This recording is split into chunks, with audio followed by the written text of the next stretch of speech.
पहला पाठ तोबीत का ग्रंथ 11 वचन 5 से 17। इस बीच अन्ना बाहर बैठी अपने बेटे की राह देख रही थी। उसने आकर देखा और उसके पिता ने कहा, देखो, दृष्टि और वह व्यक्ति जो उसके साथ थे आप पुत्र हैं। पिता के पास से पहले राफेल ने तोबियाह से कहा, मैं जानता हूँ कि उनकी आंखें अच्छी होंगी। उन आंखों पर मछली का चित लग गया। इससे मातियाबिंद की लिप्सा पर उनकी आंखों से निकली सोच और आपके पिता फिर प्रकाश देख सकते हैं। अन्ना दौड़ते हुए अपने बेटे से मिले और यह कहते हुए उसे गले लगाया, बेटा, मैंने तुम्हें देखा, अब मरने को तैयार हूँ। और वह रोने लगी। वो उठकर लड़खड़ाता हुआ अपने आंगन के द्वार से निकला। तोबियाह हाथ में मछली का चित उसके पास आया और उसे संभालते उसकी आंखों पर फूंक मारी और बोला, पिताजी, ढारस रखिए। इसके बाद उसने उन पर दवाई लगाई और अपने दोनों हाथों से अपने पिता की आंखों के कोरों से मोतियाबिंद की सीमांकन निकाली। तोबीत ने अपने बेटे को देखकर उसे गले लगाया और रोते हुए उससे कहा, बेटा, मैं तुमको अपनी आंखों की ज्योति को देखता हूँ। उसने फिर कहा, धन्य है ईश्वर, धन्य है उसका महान नाम और उसका सब देवदूत युग युग धन्य है, क्योंकि उसने मारा और अब वह मुझे अपने बेटे तोबियाह के दर्शन देता है।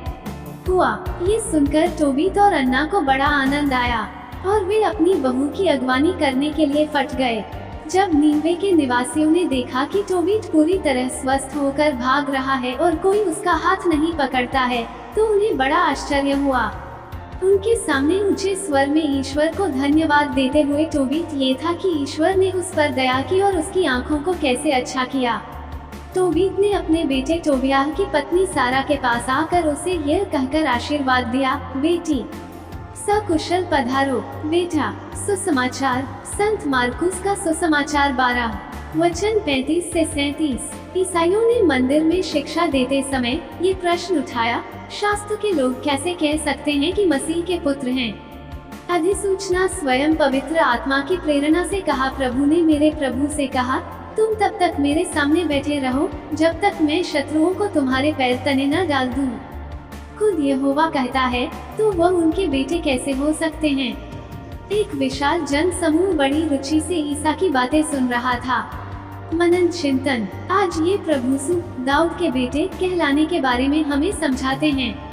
प्रभु यीशु एक ही समय के पुत्र हैं और साथ ही मेज के प्रभु भी। इसलिए राजा ने उन्हें प्रभु के रूप में संदेश दिया।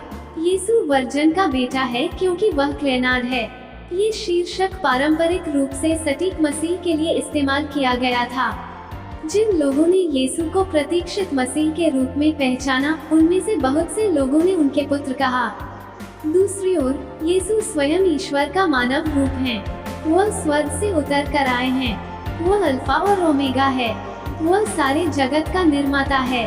इस अर्थ में यीशु मसीह प्रभुओं के प्रभु और राजाओं का राजा है। वह भी प्रभु है। ये वो प्रभु है जिसने गोली चलाने वालों को हराया और मारने की शक्ति दी थी। यहोवा ने उसे इस्राएल का राजा चुना और उसके शत्रुओं को उसके हाथ में दिया। इसलिए हालांकि यीशु मसीह के पुत्र के रूप में जाना जाता है, वो बहुत महान है। केवल एक अधिकार राजा था और उसका राजत्व केवल ईश्वर की सहायता से ही संभव था। हम इतिहास में कभी कभी किसी पुरुष या महिला को प्रभु यीशु के समकक्ष नहीं दिखाते हैं जो मिलाप और समझौता मनुष्य हैं। आमीन।